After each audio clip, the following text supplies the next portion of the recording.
Many years ago, my wife's grandfather found an unusual bag of seeds in the Ozark Mountains of Missouri. The discovery was made near Roaring River Park in the southwestern part of the state. The bag was lying on top of a hill and looked remarkably well preserved. Although it had likely been exposed to the elements for a long time, there were no visible signs of damage or stains. The material proved to be strong and flexible. When at rest, the bag looked slightly wrinkled, but it could still be opened and closed. Out of caution, the find was barely touched, limited to just a few photographs. Inside, there were several hundred seeds of at least 2 different species. Such discoveries are extremely rare. Only one similar artifact is known, a bag of seeds kept at the University of Arkansas. It also contains seeds of ancient plants, ancestors of which still grow in this region today. Interestingly, both bags were found approximately 80 kilometers apart. Later, the owners contacted the university and arranged to transfer the find for research. Over time, more details about the artifact's origin came to light. In fact, the bag had been discovered back in the mid-1960s by 2 men, Jerry Weber and Andy Jewell. Andy had worked for many years as a surveyor for the railroad, farmed, and spent most of his life outdoors. After the discovery, the bag was placed in a glass jar where it remained for about 65 years. Over time, some of the information about the circumstances of the find was lost as Andy Jewell passed away in the early 2000s. Later, relatives were able to recover some details. It turned out the bag was not found simply in the open, but on a rock ledge inside a small grotto on the hillside. In the same area, Andy had found other ancient items, stone tools and arrowheads. All of these discoveries were kept together for many years. It is likely that the find site was located in Berry County, near Roaring River Park. Andy lived in the Dry Hollow area between the towns of Cassville and Seligman, and the bag may have been found near the Washburn Prairie. Pinpointing the exact location is difficult now, as most people directly involved in the story have passed away. Gathering all the available information and the old artifacts, the family decided to show the find to experts and brought it to the University of Arkansas Museum. The bag was placed in a special storage room in the museum collection, a controlled environment where archaeological artifacts are preserved. The museum curator, Dr. Mary Suter, carefully laid out the bag, seeds, and stone tools for inspection. After the initial examination, she retrieved a scientific book about woven artifacts found in rock shelters of the Ozark Mountains. As she flipped through the pages, she came across an illustration of a bag that matched almost perfectly in weave, color, and construction with the new find. The news quickly spread among museum staff, and other specialists began arriving in the room. Many noted that such artifacts are extremely rare. Archaeologists explained that rock grottos and natural shelters were often used by the region's ancient inhabitants to store items and supplies. These are precisely the kinds of locations where organic materials, which normally decompose quickly, might sometimes survive. According to preliminary assessments, the bag belongs to the pre-contact period, the time before Europeans arrived in North America. Its exact age is still unknown, but it can be confidently stated that it is at least 500 years old and likely much older. To determine a more precise age, radiocarbon dating will be needed. Since the artifact is linked to the cultural heritage of native peoples, the museum must coordinate with the Osage tribe before conducting research. Afterward, samples can be sent to another university for laboratory analysis. For now, the bag, seeds, and other items remain at the University of Arkansas Museum, where they are being preserved under appropriate conditions and studied by archaeologists. Seed bags like this are considered exceptionally rare finds. Before this discovery, archaeologists knew of only 2 similar bags, from Eden Bluff and another heavily damaged one that contained acorns. Organic materials, such as plant fibers and seeds, usually decompose quickly, so their preservation over hundreds or even thousands of years is highly unusual. Museum specialists immediately began photographing the seeds and stone items to share with other researchers. One of the small black seeds initially puzzled the scientists, but after discussion, they concluded that all of the seeds are very old and no longer viable for germination. Along with the bag, the family also donated several stone tools and arrowheads that Andy Jewell had found. Archaeologist Jared Piard, who specializes in ancient stone implements, quickly determined that these items belong to two different archaeological periods. Some date back to the Middle Archaic period, roughly 2000 to 5000 BCE, and others are from the Woodland Culture period, spanning approximately the first millennium BCE to the first millennium AD. However, these finds can only indirectly help in dating the bag, since it's unclear which of these items were originally found with it. After the preliminary inspection, Dr. Mary Suter decided to show another similar artifact from the museum collection. She led the guests deeper into the storage area, which houses thousands of archaeological artifacts. Among the many shelves with cataloged boxes, she found a collection from excavations conducted in 1932. The box contained various ancient items, shells, bones, fragments of cords, and other objects. Among them was a bag that proved to be almost identical in weave, color, and construction with the new find. It was a little larger, but far more deteriorated. The material was heavily damaged and bound with a piece of leather.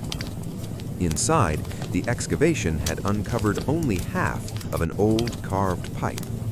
Interestingly, this bag was also found in Barry County, Missouri, just a few kilometers from the location where Andy Jewell found his find. Unfortunately, the 1932 artifact has never been radiocarbon dated, so its precise age remains unknown. Next, the researcher showed another famous specimen, the renowned Eden Bluff seed bag. It is approximately 2,000 years old, but is so well preserved that it appears almost new.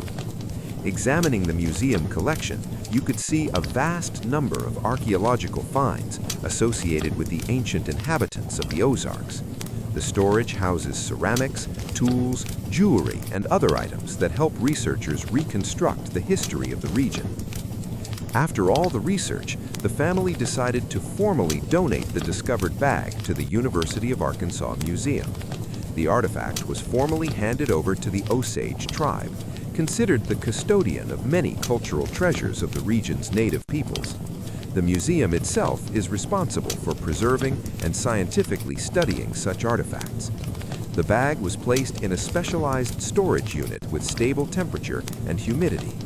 Under these conditions, the artifact can be preserved for decades and remain accessible for research. The family had long worried whether they could properly preserve such an ancient and valuable item. In the museum, it is now under expert supervision, ensuring not only proper storage conditions, but also continued scientific study. Researchers emphasize that archaeological artifacts are of immense importance for understanding history. That is why, when such items are found, it is recommended to leave them in place and notify specialists who can properly document and study the discovery. The story of this bag ended positively. It is now in a secure location where scientists can study it, and the find will help provide a better understanding of the lives of people who lived in this region centuries ago.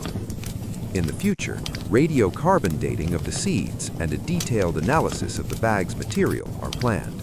Once these studies are complete, more will be known about its exact age and origin.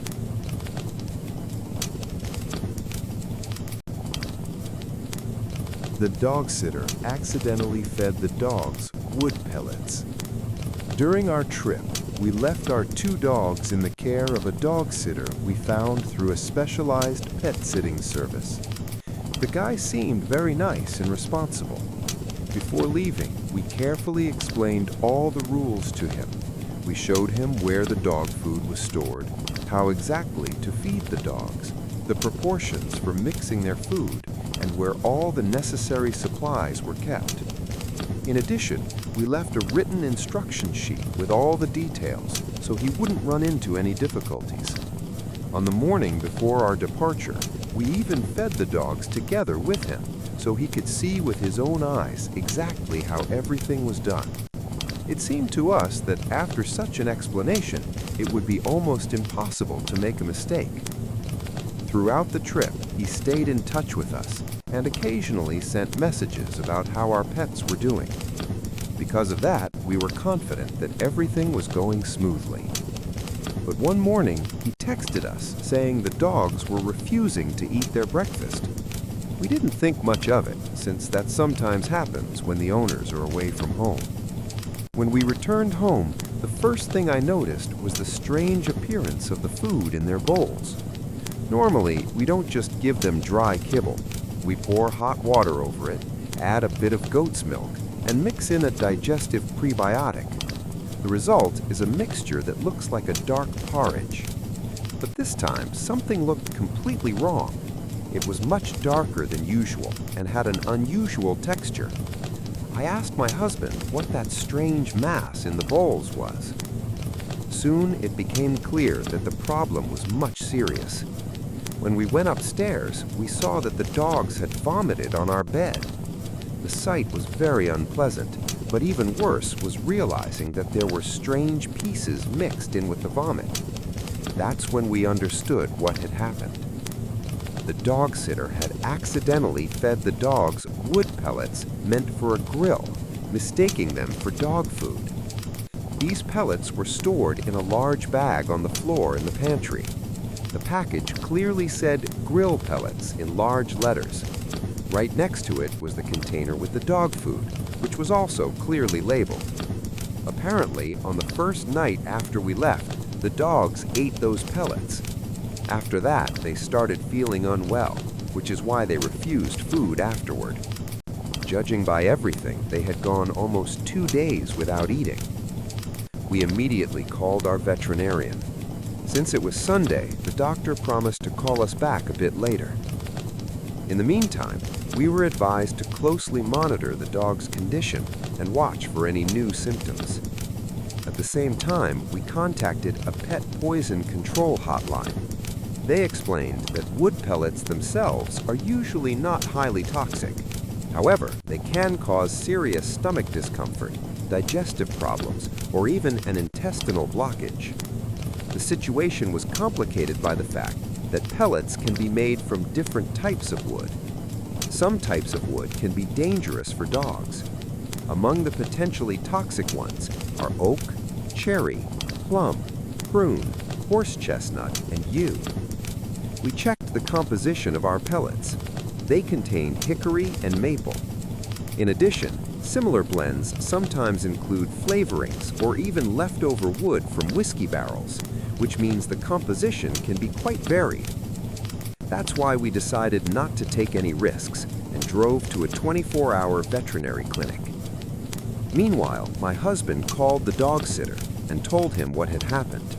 The guy was shocked and began sincerely apologizing. He explained that he hadn't understood exactly where the dog food was and mistakenly used the wrong bag. We also reported the incident to the service through which we had hired him. They opened an official case and said they would conduct an investigation. It also turned out that the platform provides insurance coverage of up to $25,000 for veterinary expenses. At the clinic, the dogs were examined and given x-rays.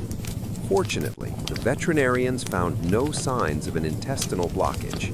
That was a huge relief for us. However, the vets warned us to monitor the dogs carefully over the next few days. It was especially important to watch for any symptoms related to kidney problems, since certain types of wood can cause toxic reactions. Luckily, the next morning things already looked much better. Both dogs ate normally and were able to go to the bathroom. The food stayed down and there were no new episodes of vomiting. It seemed that their bodies had handled the problem. Despite that, the stress we experienced was enormous. What surprised me most was that we specifically showed the dog sitter where the food was and had even fed the dogs together with him before leaving. That's why it's very hard to understand how he could confuse the dog food container with a large bag of wood pellets. After this incident, we decided to move the pellet bag to a different place so that something like this would never happen again.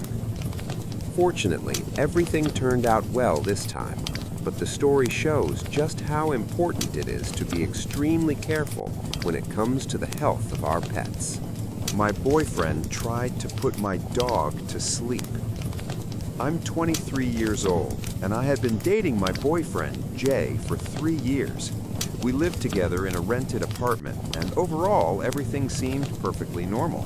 We didn't have any serious conflicts, which is why what happened came as a complete shock to me. On Friday morning, Jay left for the other side of the country to help his family. That same day, while I was at work, I unexpectedly received a call from my former college roommate, Bob.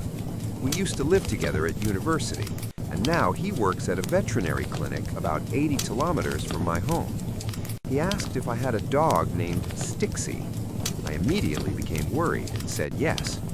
Then Bob told me that someone had brought a dog that looked very much like mine to their clinic to have it euthanized. He sent me a photo. The dog in the picture was mine. I recognized Stixie instantly. I grew up with him. When I left for university, he was so attached to me that I didn't even consider leaving him at home. He moved with me. Bob decided not to perform the procedure yet and kept the dog with him while trying to figure out what was going on. After work, I immediately drove to him and picked up Stixie. Then Bob showed me something else that completely confirmed what had happened. He had recorded a piece of security camera footage from the veterinary clinic on his phone. In the video, you could clearly see my boyfriend Jay bringing my dog to the clinic. He was even wearing the same clothes he had left the house in that morning before I went to work. When I saw that, I was literally speechless. I couldn't understand why he would do something like that. That day, Jay sent me several messages, just like he usually did when traveling somewhere. He asked how I was doing and whether everything was okay. I replied almost the same way I normally would. But now, every message from him felt completely different. I stared at the screen, trying to understand what he was thinking and what exactly he was trying to hide. I was half in shock and half completely numb. Instead of immediately getting angry, I started going through all possible reasons for his actions in my head. We had sometimes talked about the future. We discussed that in a few years we might move closer to his family in the north or even abroad. But none of that explained why he would decide to get rid of my dog. I was torn between the urge to call him immediately, start a huge argument, throw all his things out of the house, and the desire to stay silent and think everything through first. In the end, I decided not to tell him anything until I figured out what to do next. The first question was practical: how to protect myself and my dog. The apartment we lived in was rented in my name. The lease listed only me, even though Jay paid half of the rent. Because of that, I started looking into whether I could quickly make him move out. My dog, Stixie, was with me at that moment. He's 11 years old. He's gained a bit of weight and moves slower than he did when he was younger, but overall, he's healthy. I called a coworker and told her what had happened. She immediately offered to help and even came over to my place so I wouldn't have to be alone. We talked for a long time and discussed the best way to handle things when Jay returned. After that, I started looking into the legal details. It turned out that since only my name was on the lease and we had no written agreements with Jay, he was not officially a tenant. That meant getting him out of the apartment would be much easier than I had originally thought. We decided that when he came back, I wouldn't be alone with him. There would be people in the house to support me. When Jay finally returned, the conversation started with lies. At first, he pretended to be surprised and said he didn't understand where Stixie had gone. He even offered to help look for him. Then he insisted that he knew nothing about anyone taking the dog to a vet to have it euthanized. When he was shown the security footage, he started making up new explanations. First, He claimed that Stixie had supposedly been hit by a car and that he only wanted to end his suffering. But when a living and completely healthy dog was standing right in front of him, that story fell apart too. Then he started getting tangled in his own words and excuses. At one point, the situation became so absurd that he even said, "Maybe I should have put you to sleep instead." After that, any conversation lost all meaning. Together with my coworker and her partner, I told him that he was no longer welcome in the house and that he needed to take his things and leave. Fortunately, he didn't start a scene and eventually left on his own. I never received any logical explanation for why he tried to get rid of my dog. The only thing left after this whole story was the realization that the person I trusted for 3 years of my life turned out to be nothing like the person I thought he was. And Stixie stayed with me, alive and healthy. Dog. My husband's daughter from his first marriage tried to claim his house through a will, but court revealed the most terrifying truth. I'm 45 years old. I've been married to my husband, Michael, for 10 years now. He's 50. We were both in our early 30s when we first met at a local art gallery. We were standing in front of the same painting and started talking about it. It felt like instant connection, the kind where you feel like you've known someone your whole life. Michael asked me out, and the more time we spent together, the deeper that feeling became. I'm the oldest of 3 children. My family never had much money. We survived, but luxuries were rare. Fast food was something we only had on birthdays. Our father taught us early on that hard work was the only way forward. I studied relentlessly, worked my way into college on my own, and even modeled part-time to support myself. By graduation, I had no student debt. I kept climbing professionally and was working as a junior lawyer when Michael and I met. Michael's background was very different. His family was financially comfortable. His father had a well-paid position with strong benefits, so money was never a concern for them. His parents paid for his college, and thanks to his father's influence, Michael landed an internship at the same company. From there, he built his own career through genuine effort and dedication. Despite our different upbringings, we bonded deeply over a shared love of art and music. That's what brought us together. Michael has a daughter from his previous marriage, Candace. From the very beginning, she disliked me. She was distant, cold, and avoided conversations whenever we were in the same room. It felt like she blamed me for her parents' divorce, even though I met Michael long after it was finalized. I understood her pain and tried to give her time and space. For context, Michael and his ex-wife, Amelia, were married only 3 years. They met in college and married young. After the wedding, everything changed. Amelia stayed home while Michael worked long hours.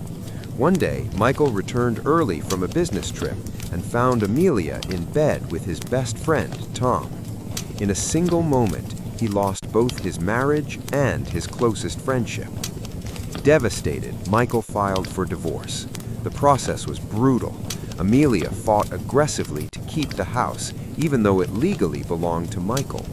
The conflict escalated into a bitter custody battle over Candace. Because of Amelia's infidelity, the court ruled against her claim to the house, but granted shared custody so Candace could maintain a relationship with both parents. Amelia never forgave losing the house. Over the years, she filled Candace's head with resentment toward her father. Michael chose not to tell his daughter about her mother's affair, trying to protect her from the truth. I learned all of this early in our relationship. Michael wanted complete honesty, and I respected that deeply. At one point, Michael invited Candace to join us on a trip to Africa, hoping it would help us bond. I truly believed it might change things. Unfortunately, it was a disaster. Candace was hostile the entire trip. She snapped at me constantly, had angry outbursts, and hurled insults whenever I got close to Michael. She called me a gold digger more than once. Michael scolded her, but she only smirked, making it clear she had no intention of accepting me. Despite everything, Our love was strong. After a whirlwind romance, we got married. It was a small ceremony with close friends and family. Candace and Amelia were invited. Neither showed up. The first years of our marriage were wonderful. We traveled often and focused on our careers. I loved my job and had no intention of giving it up. Amelia moved in with Tom after the divorce. Candace lived in an apartment Michael had bought for her and worked as a social media manager at a reputable company.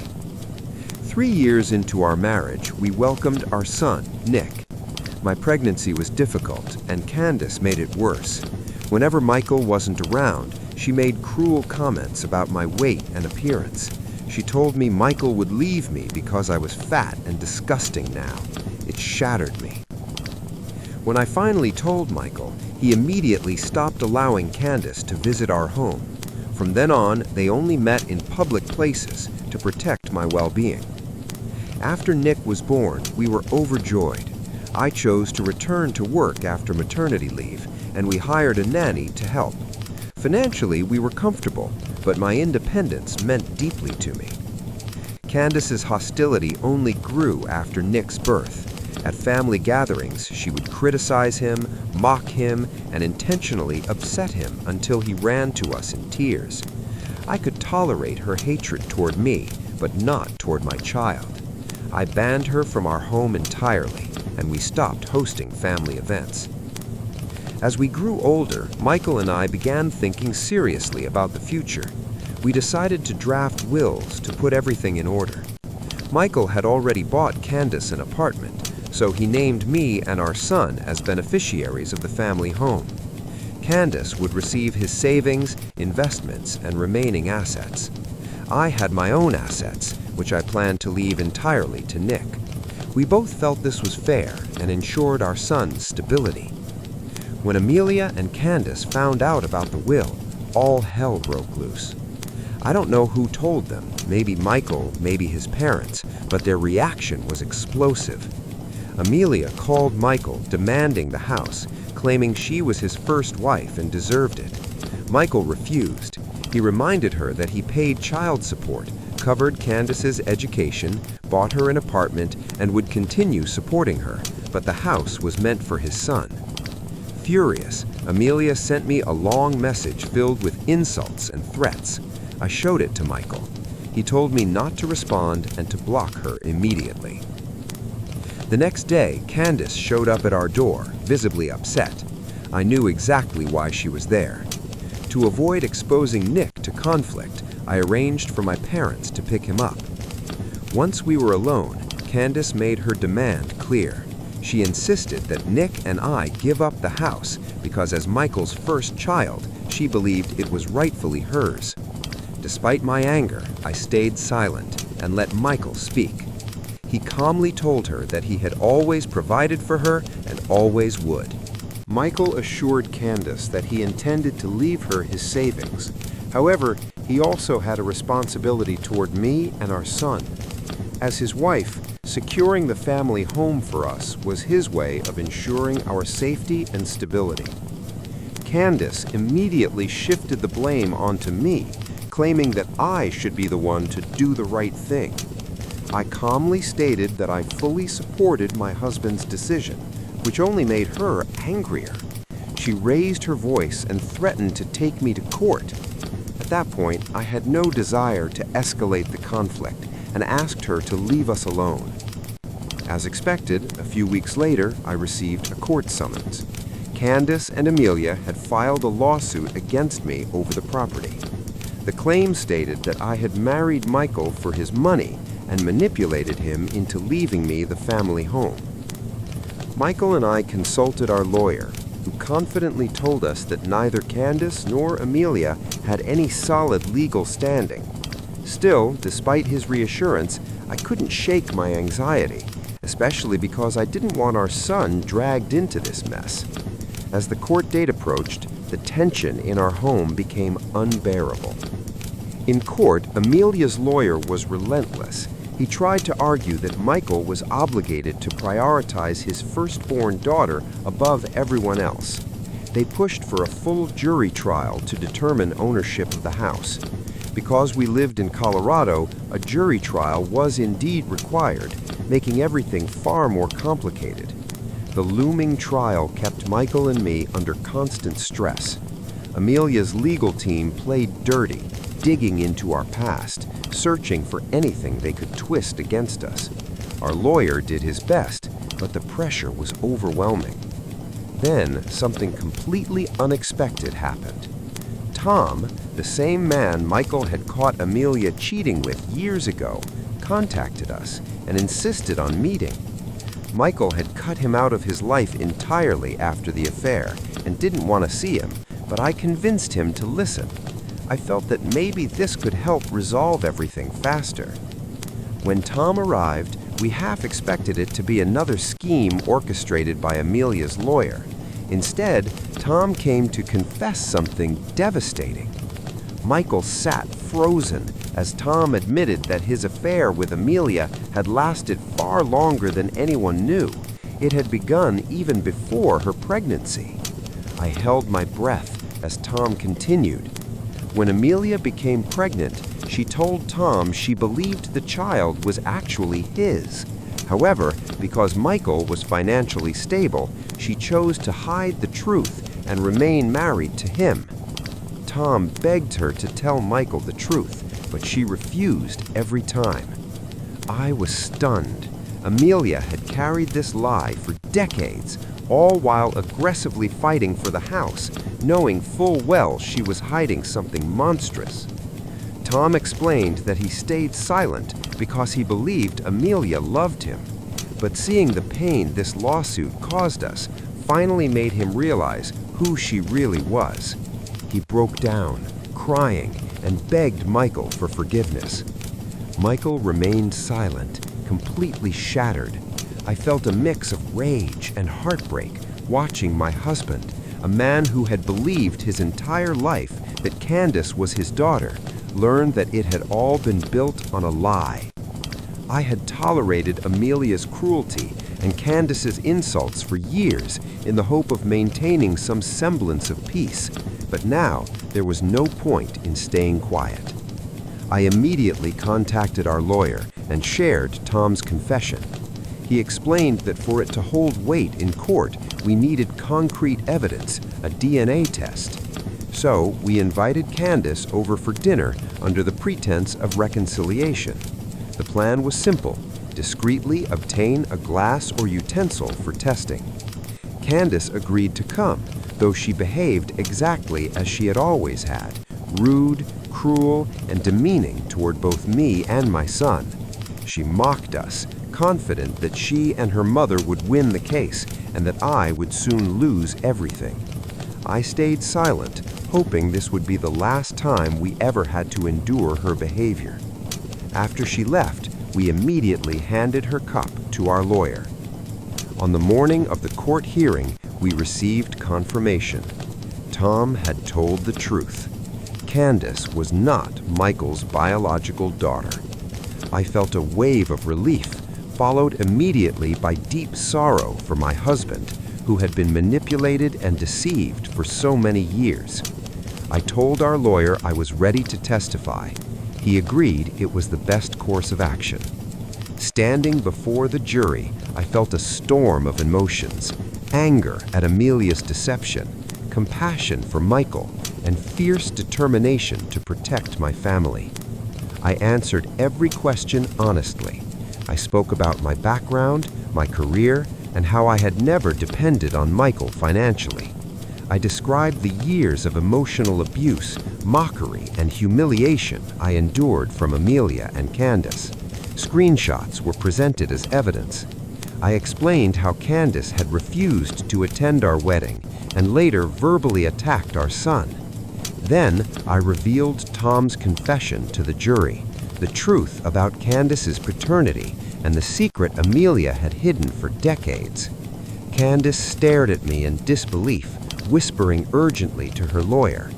Our attorney then presented the DNA test results, confirming everything I had said. I watched Amelia's face crumble as the truth finally caught up with her. Candace looked like her world was collapsing, just as ours had, when we learned the truth. The courtroom was silent. Everything was clear. Amelia and Candace had no legal claim left. The jury didn't take long to reach their verdict. The judge ruled that the family home would remain with us, exactly as Michael had intended. Candace and Amelia were found to have no legal rights to the property. In the days following the trial, reactions from friends and relatives were mixed. Most understood our decision and supported us. Others believed it was cruel to reveal the truth publicly, and Candace's life had been destroyed. But the truth is simple. The lies destroyed it, long before we ever stepped into that courtroom. At the very least, I hope this situation became a life lesson for Candace. I truly believe that one day she may understand that this kind of strategy doesn't work. The truth always comes out eventually, and when it does, there are consequences. As for Michael, I think if Candace had treated him with genuine respect and kindness over the years, even after learning the truth about her biological father, he might have chosen to leave her something more. But that bridge had already been burned. Update 1. 3 days have passed since my last update. I read every message and piece of advice. Many people suggested that Candace might have already known about her mother's lie, but I truly don't believe that's the case. I saw her face in court when the DNA results were revealed. That shock was real. Winning the case lifted an enormous weight off my shoulders. I've decided not to dwell on the opinions of relatives who think we acted wrongly. We didn't drag ourselves into court. Amelia and Candace did. We simply told the truth. What worries me now is my husband. Michael is still struggling to process everything. His world has been turned upside down. Since learning that Candace isn't biologically his, he barely eats and hardly sleeps. I can't imagine the pain of realizing that the child you loved and raised was part of such a deep betrayal. Amelia already put him through hell during the divorce. Now, learning that Tom, the man who slept with his wife, was also the biological father of his first child, has shattered him completely. I suggested therapy. He needs professional help to process this level of trauma. I scheduled an appointment for him, and he starts next week. Update 2. A month has passed, and we're slowly finding our footing again. Michael has been attending therapy regularly, and while healing will take time, I can see small improvements. Unexpectedly, Candace reached out to us last week. Honestly, I assumed she would never speak to us again. She called to apologize for everything we had gone through. I wasn't sure whether it was genuine remorse or simply anger toward her mother, but I chose not to interrogate her intentions. She admitted she had always been jealous of me, believing that I had taken her father away. She confessed she hated me, something I already knew. For years, she believed her father had betrayed her mother. But during the trial, when the truth came out, and it became clear that Amelia was the one who cheated, Candace realized she had been living a lie her entire life. She begged Michael not to leave her. He told her that regardless of biology, he would always be her father. That broke her completely. She cried harder than I had ever seen. She also apologized to me for how she treated me and said she hoped I could forgive her someday. I didn't pretend everything was suddenly fine. It wasn't. I told her honestly that I needed time before I could even think about being in the same room with her. Right now, my priority is my own family, my husband and my son.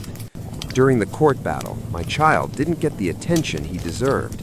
I'm planning a quiet family vacation to help us heal and reconnect. If anything else happens, I'll update again. Update 3. 3 months passed with no contact from Amelia until she showed up at our door.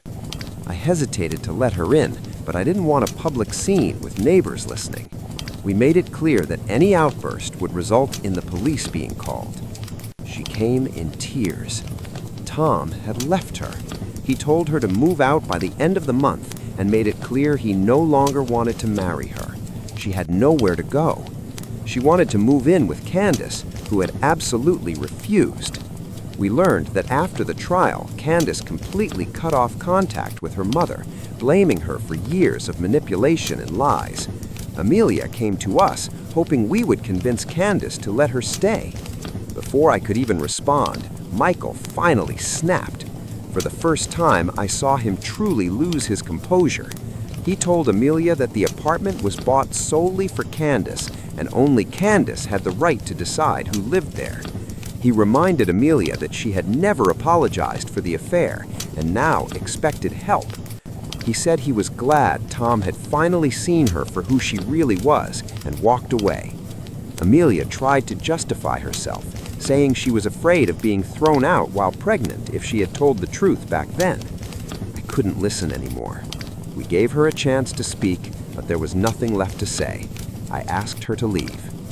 After she left, Michael contacted Candace to warn her if her mother moved in, getting her out later would be nearly impossible. Candace assured him that would never happen. She planned to change the locks and formally tell her mother she was done. As for me, I'm exhausted beyond words. Recently, Michael and I have been seriously discussing selling our house and moving to another state, leaving all of this behind for good. For the sake of our son and our marriage, we need peace.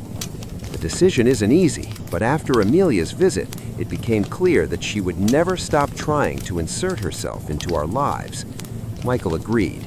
His job allows him to work remotely, and I'm willing to start over at a new firm if it means a healthier future for our family. Next month, we'll begin the process of selling our home. If all goes well, by the end of the year, we'll be starting a new life somewhere far away from all this toxicity. It's time to close this chapter and finally move forward.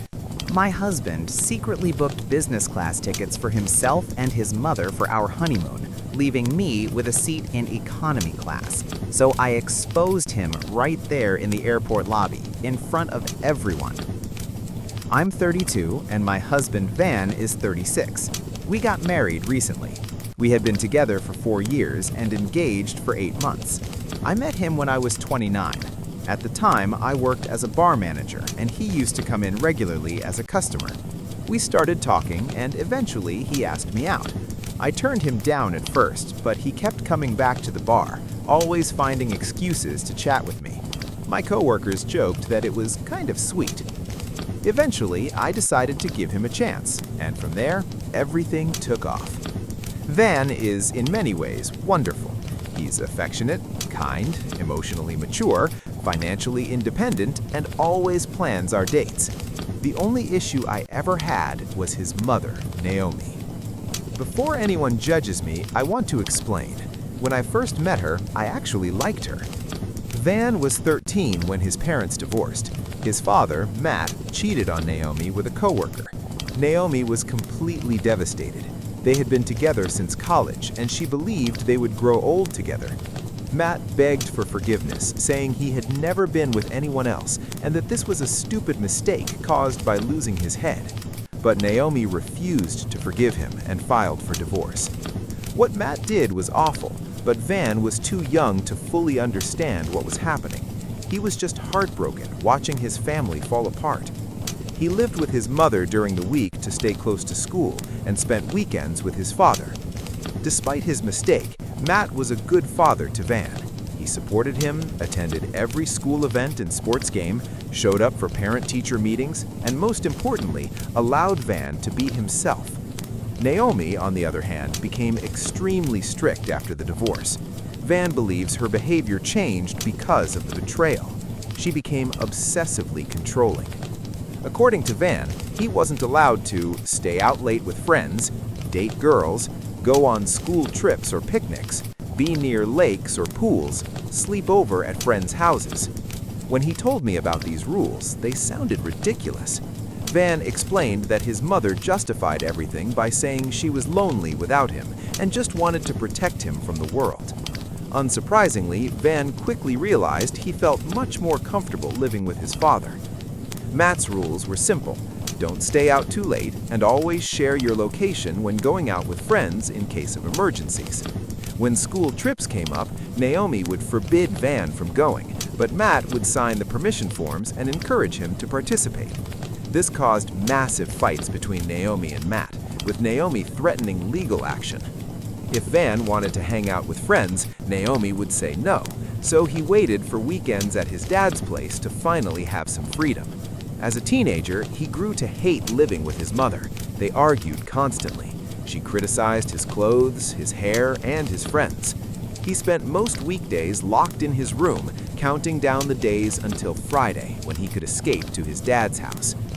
When Van was 17, Matt introduced him to his new partner, Heather. Heather is a kind woman who treated Van like her own son. She struggled with infertility and had accepted that she would never have children. Meeting Matt and learning he had a son was something she genuinely welcomed. Van adored her. She became a second mother to him. For Naomi, this was unacceptable. She couldn't tolerate another woman in her son's life. She caused endless scandals and tried to poison Van against Heather, claiming that Matt must have cheated with her during the marriage, which wasn't true. Heather entered Matt's life long after the divorce. Naomi refused to accept this reality and began making Matt's life difficult, even preventing him from seeing his son. When weekends came, Naomi would say Van couldn't go to his father because Heather was some unknown woman and she wouldn't allow her son to stay with strangers. The conflicts became uglier and uglier. When Van turned 18, he was accepted into 2 universities. Naomi pressured him to choose the one closest to her home so she could visit him every week. Van didn't like that university.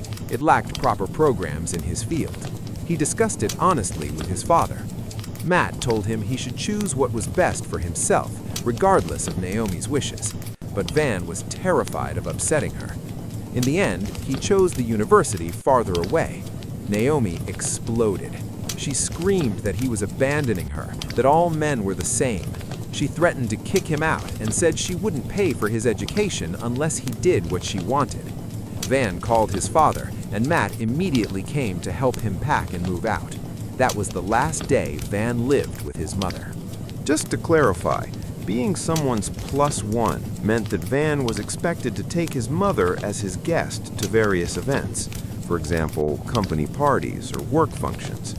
From what I later understood, even when we traveled, she demanded that he constantly share his location, claiming it helped her sleep peacefully at night. All of this made me deeply uncomfortable. I could clearly see Van being torn apart between wanting a normal adult life and feeling obligated to take care of his emotionally unstable mother. He didn't want to meet all her demands, but he was terrified that she might do something extreme again. Unlike his mother, his father Matt was calm, grounded, and emotionally healthy. I had met Matt and his wife Heather many times, and they were always warm and welcoming. They never asked intrusive questions. Matt showed genuine interest in my life without ever trying to belittle me. I saw many of Matt's best qualities reflected in Van. That's probably why I stayed. I knew Van was more than the damage his mother had caused him. I understood that he needed therapy, and I gently encouraged him to seek it, but he always insisted that he was fine. When Van proposed to me, completely out of the blue, it became one of the happiest days of my life. He surprised me by bringing my parents and my best friend into town so they could be part of the moment. Matt and Heather were there too, congratulating us wholeheartedly. The only person missing was Naomi. Van said she wasn't feeling well. Honestly, I was relieved. I didn't want her saying something inappropriate in front of my parents. I knew they would instantly dislike her if she did. We were having a wonderful time when Van suddenly received a call from the hospital. His mother had fallen down the stairs. We all rushed there, but Naomi refused to see me or anyone else. She demanded that only Van be allowed into her room, so we waited outside. I found that strange. We were all there out of concern, but it didn't feel appropriate to say anything at the time. When Van came out, he said she would be fine. According to the doctor, she had a fracture and needed to stay overnight. Naomi wanted Van to stay with her. Matt immediately offered to stay instead, pointing out that she would be sleeping anyway and that Van should take me home. But Van refused. He said his mother wouldn't like that and he didn't want to upset her further. So we all went home. My parents and my friend helped me clean up afterward. Van booked them hotel rooms for the night, but they chose to stay with me instead. I think they could see how sad I was, that I wouldn't be spending the night with my fiancé on the very day he proposed. That should have been my first warning sign that things were only going to get worse. Wedding planning quickly turned into what Naomi wants.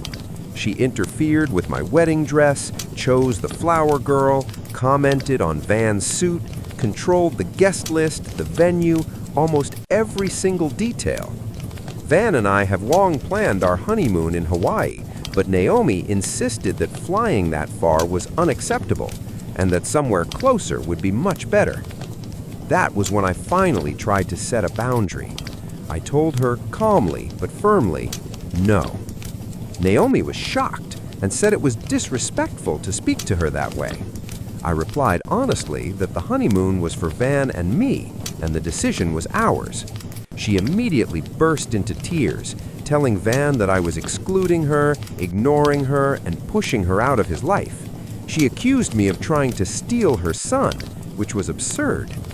I reminded her that I had already accepted her choice of officiant, venue, cake, and even the dresses for my bridesmaids. I had tried to accommodate her wishes wherever possible, but I would not allow her to dictate where we went on our honeymoon. Van was caught in the middle. He tried to talk to her, but she framed herself as a martyr, a mother sacrificing everything for her son. Later, I even sent her an apologetic message, knowing how much she meant to Van. Her reply chilled me. She said no woman would ever take her son away from her, and that I should know my place. I immediately showed the message to Van. He called his mother to confront her, but she accused me of trying to drive a wedge between them and insisted that he should always love and believe her more than me. I was deeply hurt. After the call, I told Van exactly how it made me feel. To his credit, he agreed. He reassured me that we would stick to our plan and go to Hawaii. I was relieved. It felt like Van was finally starting to set boundaries. I believed we could enjoy our honeymoon far away from her controlling presence. The wedding itself went smoothly, without major incidents. However, during the reception, my mother-in-law somehow managed to give a speech entirely about herself, emphasizing how much she had sacrificed in her life. It felt like a quiet attempt to reclaim attention even on our day. Still, I chose to focus on the positives. My parents, Matt, Heather, and our guests had a great time. We danced all night. I went to bed excited, knowing we were leaving for Hawaii the next day. On the morning of our honeymoon, I woke up in an amazing mood. Van and I headed to the airport, and I felt genuinely happy until we arrived. That's when I discovered that Van had booked himself a business class seat and me an economy seat. I was stunned. I would have happily paid for business class myself. Van had insisted on handling the travel arrangements, so I assumed we would be sitting together. When I asked him what was going on, he said he had found a great deal and upgraded his ticket, but there were no business class seats left for me. It didn't sit right with me. He wouldn't look me in the eye. He brushed it off, saying it wasn't a big deal, just a few hours. I told him that if it really didn't matter, then he could sit in economy while I took business class. He snapped. He accused me of being overly sensitive and said we'd see each other after landing. When I asked where he was going, he said he was heading to the business lounge. I was completely confused and hurt. I tried calling him, but he ignored every call. My suspicion grew stronger. Something felt very wrong. Then my phone rang. It was my mother-in-law. She never called me directly unless she couldn't reach Van. I answered, intending to tell her that Van would call her back soon. Instead, she started asking where exactly I was sitting in the airport, which cafe, which lounge. Already overwhelmed, I finally asked her what she wanted. After a brief pause, she mockingly told me not to lose my composure because she was also flying with us on our honeymoon. I completely lost it. I shouted, demanding to know what kind of sick joke this was. Naomi calmly explained that she wanted to stay close to her son and didn't want him flying so far away, so she had convinced him to bring her along. I hung up, furious, and marched straight to the business lounge.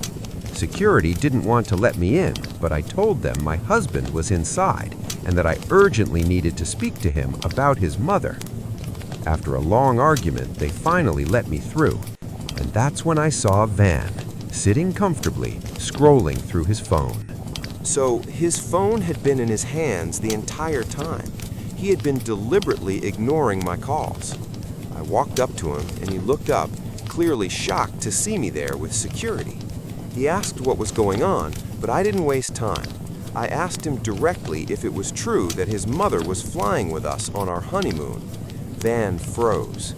I asked if that was the real reason he'd bought me a separate ticket, so I wouldn't find out that he was planning to spend our honeymoon with his mommy. His face turned bright red. People around us started staring. Even the security guard seemed invested in the scene. That was when my mother-in-law walked into the lounge, scanning the room for Van. When she saw us, she stopped dead in her tracks. I told Van that she herself had told me everything. That's when he started stumbling through excuses. He said that originally he had booked economy tickets for just the two of us, but Naomi had cried and begged him, and in an attempt to keep everyone happy, he brought separate tickets and tried to hide it from me. He claimed he had booked her a completely different hotel and that she wouldn't bother us. Naomi stepped in, as she always did. She said I should be grateful that her son loved her so much and that it was no big deal if she came along. After all, she had never been so far away from her boy before. I was shaking with rage. If we hadn't been in an airport, I would have lost it completely. Instead, I raised my voice and told my husband that I was ashamed to be married to a child who couldn't go anywhere without his mother. I said he looked more like her husband than her son.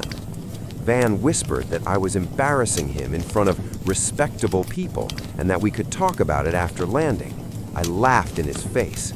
I told him to enjoy his honeymoon with his mommy because I was done. Both of them stared at me in shock as I walked away. I tore my tickets in half and called a taxi home. Van ended up not flying either. He came home later and started yelling at me, saying I had no right to speak to me like that and that he was only trying to do the right thing. He said his mother flew alone because she didn't want to lose her ticket. I locked myself in the bathroom and cried. I couldn't even look at him. All of this happened yesterday, and ever since then, I felt like I'm in a fog. I know with painful clarity that our marriage is over. He hasn't apologized. He barely speaks to me. And it hurts. Leaving a marriage is a massive step, especially when just 3 days ago, I believed I would spend my entire life with him. That's why I came here. I needed to know if I was wrong for walking away after my husband tried to bring his mother on our honeymoon. Update 1. I'm overwhelmed by the support I received. Hundreds of comments and private messages. When I wrote my post, I never expected so many strangers to care. After reading everything, I agree with those who said I needed to have one final, honest conversation with my husband. If he continues to side with his mother, I will have no choice but to end this marriage. I can't spend my entire life fighting this.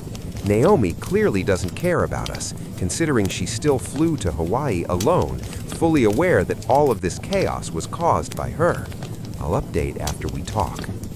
Update 2. A month has passed since my last update, and a lot has happened. After the airport incident, I made a decision. The situation was unbearable, and I couldn't live in limbo without a real conversation. I packed my things and waited for Van to come home from work. That conversation would either save our marriage or destroy it. When Van walked in and saw me waiting, I saw surprise and fear flash across his face. I asked him to sit down and handed him a glass of water. The tension in the room was almost suffocating. We hadn't spoken since the incident because he still believed I owed him an apology. I took a deep breath and told him everything, how his mother had made me feel all this time. I explained how I saw him change whenever she was around, how he seemed to become a different person. I told him I understood the crushing guilt he carried over her past, over her sacrifices, and how she constantly used that guilt to control him, but it was slowly destroying the foundation of our relationship.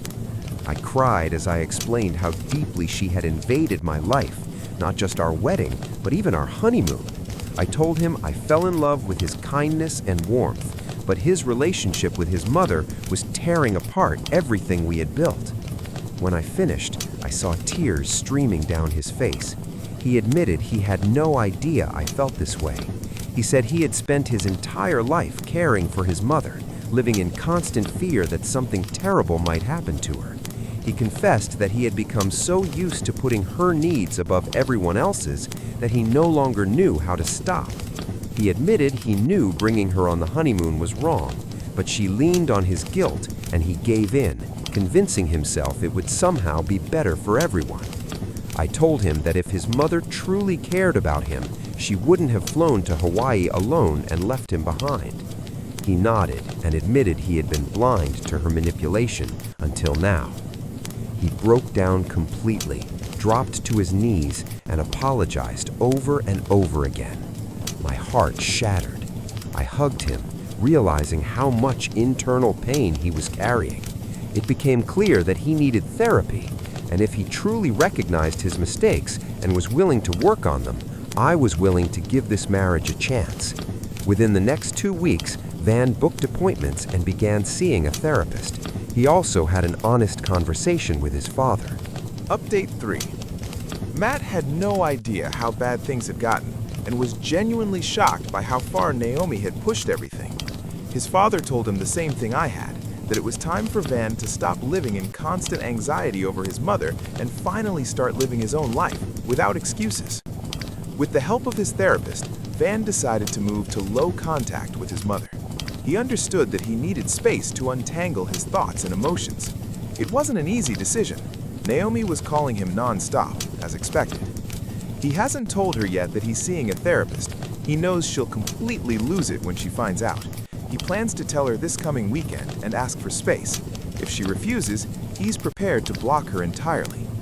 Overall, I see this as real progress and a necessary step toward healing our relationship.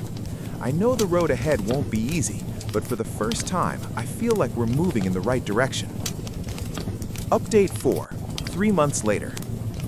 It's been 3 months since my last update, and I want to thank everyone who followed my story and supported me. The past few months have been an emotional roller coaster, and the encouragement from this community meant more to me than I can express. First of all, Van did talk to his mother after working through things in therapy. As expected, it went terribly. She unleashed a torrent of accusations, screaming that I had stolen him from her. She demanded that he divorce me, insisting that I was the cause of all the problems and that everything had been perfect before I came into his life. But this time, Van finally stood his ground. He firmly told her that he would no longer tolerate her manipulation. He made it clear that she had to respect our marriage and our private life. Then he made a difficult but decisive choice. He blocked her number. I did the same. It was necessary for our mental health and for the survival of our relationship. Of course, Naomi began telling anyone who would listen that her son had abandoned her and that she had been treated horribly.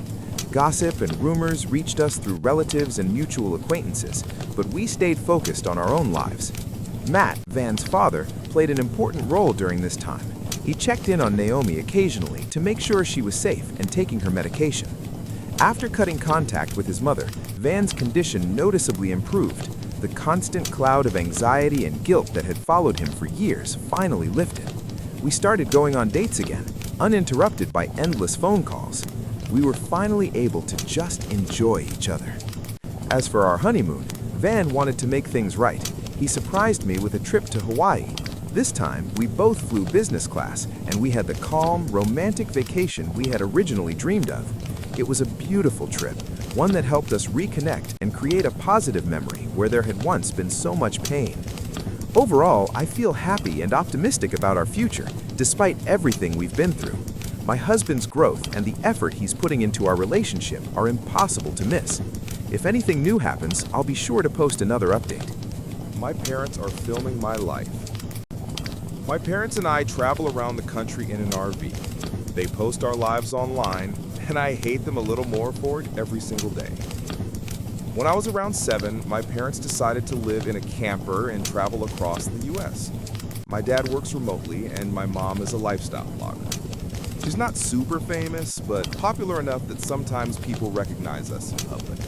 So, a camera has been pointed at me for as long as I can remember. For privacy reasons, I'm writing this from a throwaway account. I've already had more unwanted attention than most people see in a lifetime, and I'm exhausted from it. I sleep on a tiny bunk bed I outgrew years ago. The top bunk is the only place where I can keep my personal things. I don't even have a room, just a curtain. And honestly, thank God I'm an only child, or I'd have to share even that little bit of space. I was homeschooled most of my life, and when I hit high school, I insisted on switching to an online program. I'm 18 now, and I don't have a single real-life friend. We never stay anywhere longer than a month. I don't have a job either. It's impossible when you never live in one place. I could try online work, but that still wouldn't give me the independence to move out. I've talked to my parents about our lifestyle more times than I can count, but they're so deep in denial they truly believe this nomad life is the best possible way to live. They act like I'm some pet they can drag along on their adventures. I hate traveling.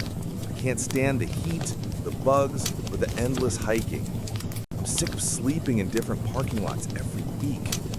I can't wait for the day I can finally escape, away from their sunrise hikes and the ever-present camera shoved in my face. Yes, I've technically seen the whole country, but does that mean I'm not allowed to want a normal life? To go to college? To have friends? It feels like I'm asking for too much. Comments and my thoughts. People often tell me how lucky I am to live this way, but honestly, it's lonely beyond words. Someone once asked if I had any other relatives I could stay with. Sadly, I thought I didn't. My current plan is to find some kind of online work, save as much money as I can, and eventually rent a small apartment. I've also been talking to an online friend about possibly becoming roommates someday to share expenses. College might be my best shot at getting out, even though it's expensive. It would at least be a real step toward freedom and maybe a chance to finally have a life of my own. Still, I'm nervous. Being homeschooled left me far behind academically, and high school was already hard enough. Honestly, I'm just proud I managed to graduate from online school at all, instead of continuing full homeschooling. Someone joked that if I started making content about escaping my hipster parents, I'd probably go viral. And yes, the thought crossed my mind. Not for fame, but to raise awareness about what it's like to have your childhood turned into content. But I decided against it for a few reasons. First, it wouldn't be sustainable. People would lose interest after the story was told. Second, I'd need a stable, safe environment before putting myself out there publicly, and I don't have that yet. But most importantly, my life has already been on display without my consent. The only thing that's ever been truly mine is my privacy, and I don't want to give that up too. First update. Hi again. About a week ago, I posted about my awful experience living in an RV with my parents for nearly 10 years. It hasn't been long since then, but so much has changed. After the post blew up, I received hundreds of messages, people offering advice, sharing resources, and some even offering help in person, a few of which were questionable, to be honest. But most were kind, genuine people who just wanted to help, and I truly appreciate it. To be honest, it was overwhelming and I couldn't respond to everyone. But even if I didn't reply, I read everything. One question that kept coming up was, do you have any relatives you could stay with? I used to think the answer was no. My dad's side is non-existent, and my mom completely cut ties with her family years ago. She never talked about them. I didn't even know if they were alive. All I had was my mom's rare maiden name and her birthplace. Turns out that was enough to start with.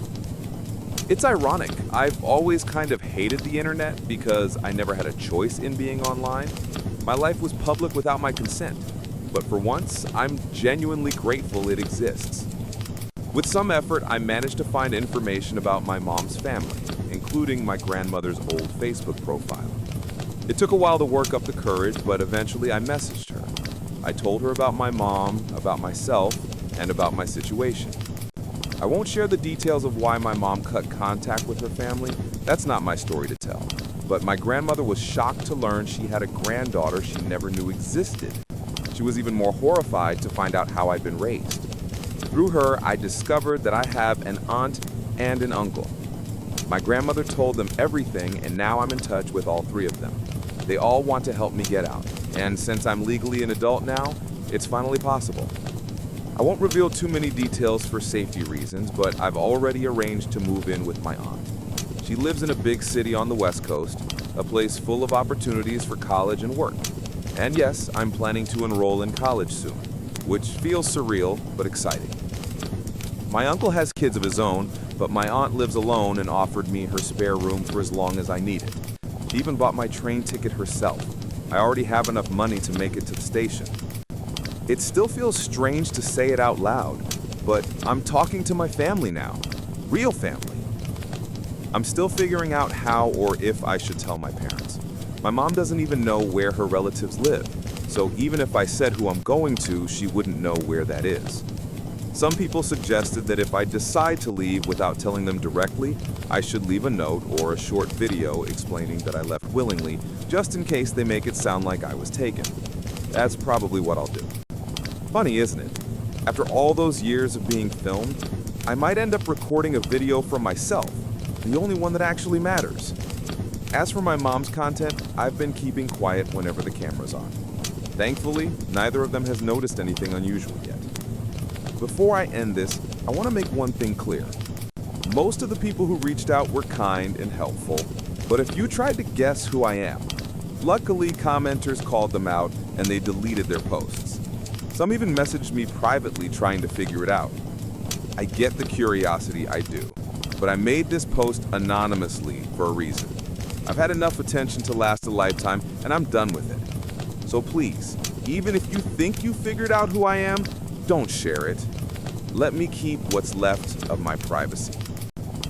Long story short, I finally have a plan to leave and a safe place to go. If someone had told me 2 weeks ago that not only would I have a way out, but that I'd reconnect with family I didn't even know existed, I never would have believed them. Final update. Hi everyone. I'm not planning to post another update for now, but I wanted to calm those who were worried about me. I'm doing fine. Truly, thank you all for your kindness and support. To answer some of the concerns people had, yes, I'm aware I don't really know my mom's side of the family yet, and I promise I'm being careful. I understand why my mom doesn't talk to them, and honestly, after seeing the documents and hearing their side, I believe them. They showed me actual court papers and messages that explained everything. My train isn't today or tomorrow, so before leaving, I'm still keeping in touch with them. They've been genuinely caring and trustworthy so far. My aunt, the one I'll be living with, is incredibly sweet. We already found a few shared interests, and she makes me feel welcome. Oh, and I don't think I mentioned this before. I'm applying to college. For the first time, it feels possible. Hopefully, I'll be living in a dorm, so I won't stay with my aunt for long, just until things settle down. Some people told me not to record a goodbye video for my parents, and you're right.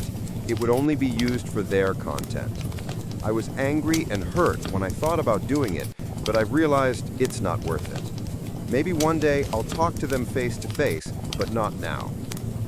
Someone gave a really smart piece of advice: to contact the local police non-emergency line once I move, just to let them know where I'll be staying and ask for a welfare check after a few weeks. That's actually a brilliant idea. Thank you for that suggestion. Second update. Hi again. It's been some time, and I wanted to share how things turned out. In my previous post, I said I'd gotten in touch with my relatives on my mom's side and might have a place to go. Well, I did it. I'm safe now, away from my parents, and we no longer speak. My aunt is an absolute angel, kind, understanding, and full of warmth. My grandmother and uncle are just as amazing. When I first arrived, my aunt and grandma took me on a mini shopping trip. Clothes, room decor, everything I could possibly need. And yes, I finally have my own room. My uncle introduced me to my cousins. He has a son and a daughter about my age. We've already become good friends. We hang out, laugh, and just live like normal teens. My aunt helps me research nearby colleges, but keeps reminding me not to rush things, that I can take my time, and that her home will always be open to me. She's someone I've grown to deeply admire. The more time we spend together, the more I realize how much we have in common. I'm endlessly grateful for the love and acceptance they've shown me. For the first time in my life, I'm discovering who I really am. I changed my hair color and cut, picked out a new nickname, and that's what I go by now. My cousin helps me with makeup and shares her favorite music. She calls herself a cringe-free pop fan, but honestly, she's awesome. I even made a private Instagram, only 5 followers, and I plan to keep it that way. For once, I feel like a normal teenager. I look in the mirror and genuinely like who I see. I didn't realize how uncomfortable I'd been in my own skin before, always trying to take care of everyone else, but never myself. Now, I'm finally free to breathe, to grow, to just be. I've started seeing a therapist, and she suggested writing this update as a way to close the past chapter of my life, to let go, and to move forward. This will be my last update. I want to live my life, enjoy my future, and keep my personal space. Many people ask me to share more about my childhood or everything that happened, but I'm not ready. This is my story, and I decide what to share.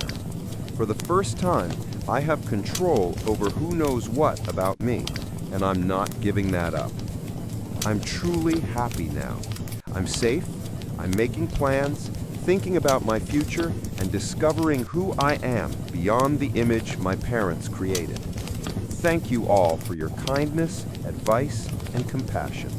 Goodbye, and thank you for helping me get here. My ex-wife is trying to win me back by using our daughters. Doesn't sound too serious at first, right? Yeah, it's what I thought too. But as much as I'd love to tell my ex to go to hell and never see her again, we share 2 daughters and joint custody. So completely cutting her out of my life just isn't possible. Not unless I walk away from my kids too, which I'd never do. We got married young, 20 years old, dating for 3 years before that. Our daughters were born during the first year of marriage. After the second birth, my ex had complications that made it difficult for her to get pregnant again. I didn't care. I was just grateful she made it through safely, and that we already had 2 beautiful little girls to love. The marriage lasted 9 years. It ended when I filed for divorce after discovering she cheated. I have 0 tolerance for betrayal. I refuse to make myself miserable for something I didn't cause. Maybe it sounds strange, but my love for her died the exact moment I learned about her affair in detail. So no, this isn't some story about a man who can't let go. I moved on 7 years ago. Hell, I don't even hate her. I just don't care. Whatever happens in her life means nothing to me, unless it directly affects our kids. The problem is, I seem to be the only one who's actually moved on. My ex, her family, and even our daughters keep trying to push us back together, even though I've made it crystal clear that I have absolutely no desire to ever be with her again. Maybe the fact that I stayed single for years after the divorce gave them false hope. But honestly, I just wasn't ready to jump into anything new. My daughters were my top priority. Plus, I had my own emotional mess to sort through after her betrayal, which, thankfully, I managed with help from friends, family, and therapy. My relationship with my daughters is great. We don't fight, we don't yell, and they're not rebellious or dramatic. Everything's been peaceful, except for one issue. They know their mother cheated. She told them herself about 3 years ago.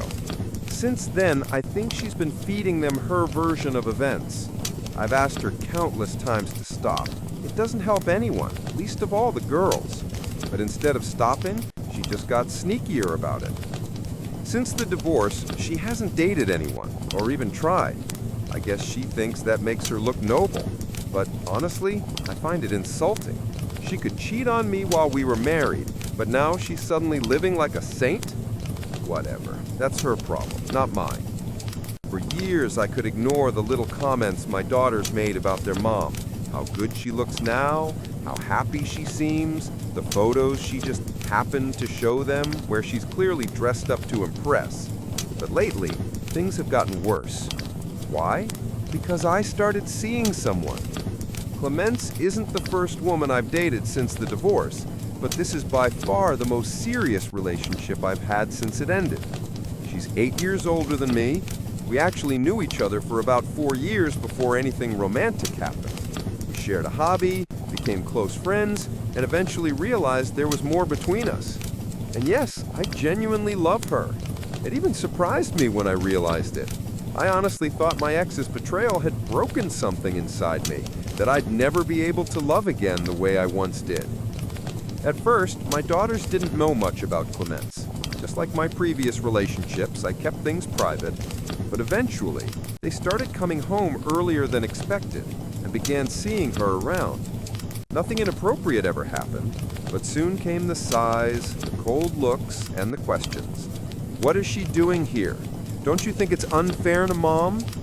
It was like they thought I was dating just to spite their mother. I sat them down for a serious talk, explained everything over and over, but it just didn't sink in. They're still clinging to some childish fantasy where their parents get back together. Clemence, thankfully, is incredibly understanding. She doesn't take it personally and keeps saying give them time. But honestly, I'm not convinced time will fix this. It hasn't yet, so why would it now? I've run out of ideas. That's why I'm asking for advice. Is there any way, any possible approach to help my daughters finally understand that I will never get back with their mother? Sounds harmless enough, right? Well, not really. As much as I'd love to tell my ex to get lost and never see her again, we share 2 daughters and have joint custody. So, cutting her out of my life completely isn't an option, unless I'm willing to lose my kids too. We got married young, both 20, after dating for 3 years. Our twin girls were born during the first year of marriage. My ex had some complications after that, which made future pregnancies difficult. At the time, I didn't care about that at all. I was just grateful she survived everything safely, and that we already had 2 beautiful little girls we adored. Our marriage lasted 9 years. It ended when I filed for divorce after discovering she had cheated. I have zero tolerance for that kind of betrayal, and saw no reason to keep suffering for something that wasn't my fault. Some might find it strange, but every ounce of love I had for her died the moment I learned the full story of her affair. So no, this isn't some sad tale about a man who can't move on. I did, 7 years ago. Hell, I don't even hate her anymore. I just couldn't care less what happens in her life as long as it doesn't affect our daughters. The real problem is that I'm the only one who truly moved on. My ex, her family, and even our daughters keep trying to reunite us, despite me being very clear that I have zero interest in ever being with her again. Maybe the fact that I didn't date anyone for years after the divorce gave them false hope. But honestly, I wasn't about to jump into another relationship that fast, especially when I had 2 girls to raise. They were my priority. Eventually, with the help of friends, family, and therapy, I got my mental health back on track. My relationship with my daughters has always been great. No fights, no yelling, no teenage rebellion. Yet, they're smart, kind, and we've always been close. But there's one big problem. They know their mother cheated on me because she told them about 3 years ago. Since then, I'm pretty sure she's been feeding them a twisted version of events. I've asked her countless times to stop dragging them into our adult mess, but she doesn't listen.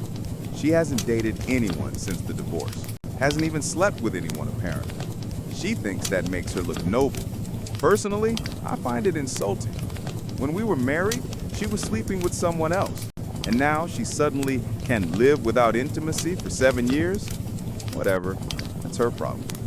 For years, I brushed off the occasional mentions of her looks or the photos my daughter showed me where she clearly dressed up just to make an impression. But things changed after I started dating again.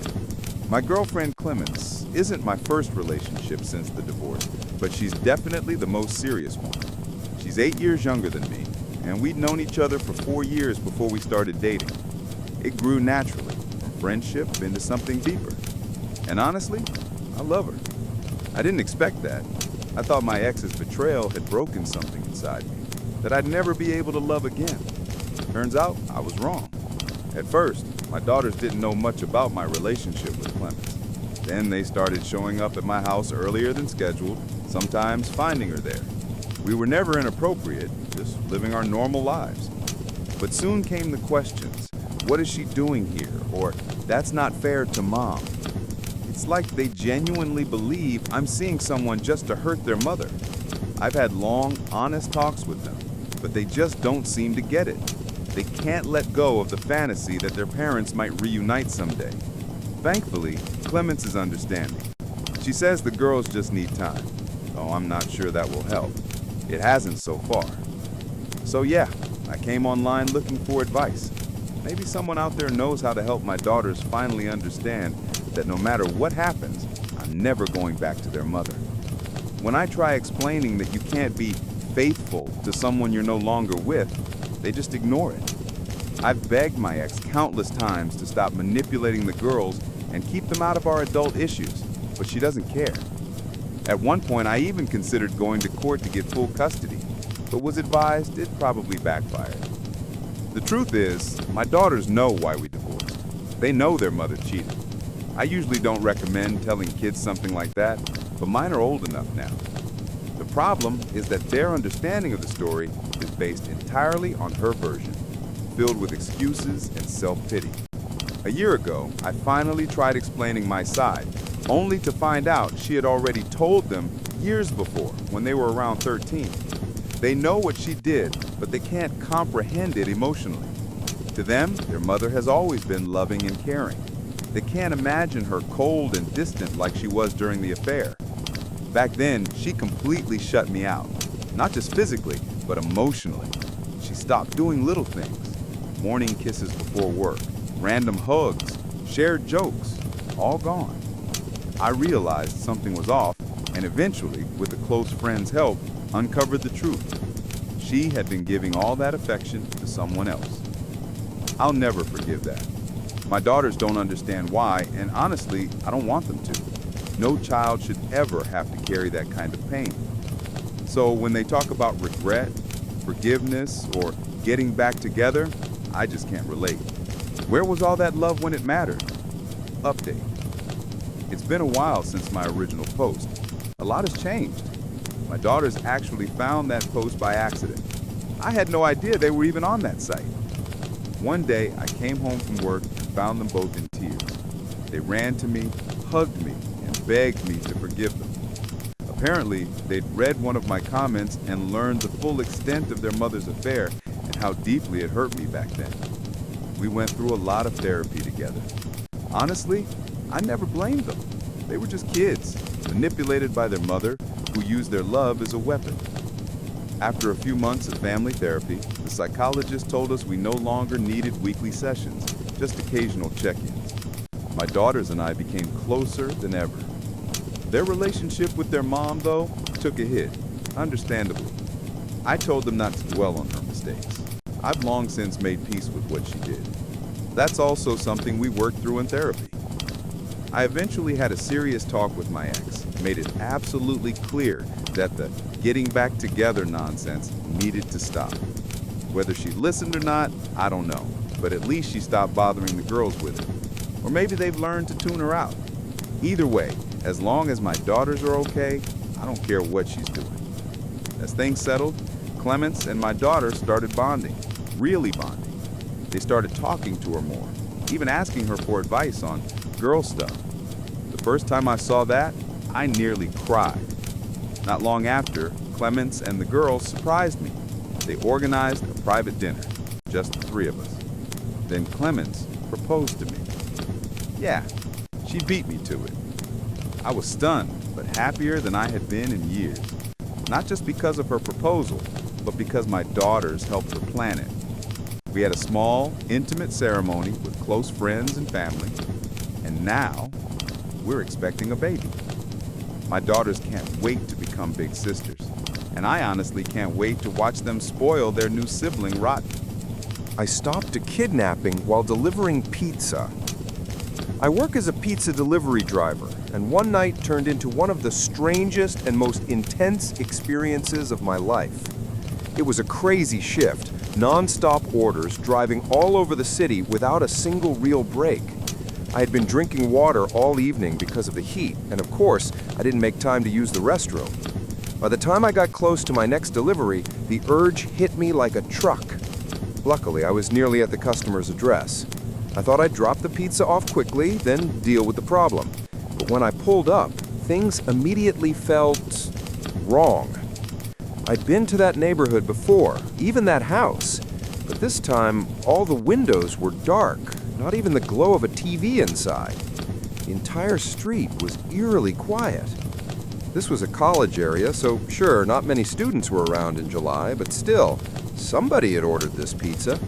I wasn't about to step out of the car and walk up to a pitch-black house. It was around 9:30 p.m., still hot outside, even though the sun had set hours ago. My car's AC barely worked, and the pizza boxes weren't helping. I called the number on the order. At first, all I heard was heavy, uneven breathing, then a shaky, "Hello?" I tried to keep it professional. "Hey, I'm outside with your pizza, but it doesn't look like anyone's home." The voice gasped, I'm not there. Not yet." Annoyed, and very distracted by my full bladder, I snapped back harsher than I should have. "Well, if you're not here, I'll have to cancel the order. You were supposed to pay cash. Next time, plan better." Almost immediately, I regretted it. The voice grew clearer. It was a young woman, maybe in her early 20s. Out of breath, she explained, "Oh my God, I was running home. I almost didn't hear you. I just switched off my AirPods. Is this better? I lost track of time at work, but I knew you'd be coming, so I'm literally sprinting back right now. Please don't leave. I'm starving and I don't have a car. Just 5 minutes, I promise." Hearing her voice jogged my memory. I had delivered here before, and she was always polite. Now I felt like a jerk for barking at her. I told her it was fine, that I'd wait, and hung up. But the bathroom situation was reaching emergency levels. No trees, no hidden corners. And like an idiot, I had tossed out an empty bottle earlier. The only option was the row of bushes by her front walkway. No lights outside, no one around, my car parked across the street, and thankfully, my job didn't require a uniform. I figured I'd be quick and no one would notice. I hurried to the thickest bush right near the front door, unzipped, and finally started to relieve myself. But almost immediately, I realized something was off. The sound wasn't right. It wasn't hitting dirt. It was solid. Before I could process it, a muffled male voice barked, "What the hell?" And a man suddenly burst out of the bush. He ran past me, wiping himself off. I must have hit him directly. My eyes adjusted enough to make out his shape, build, and clothes, but he disappeared before I could react. A minute later, I heard the screech of tires down the street. That's when it clicked.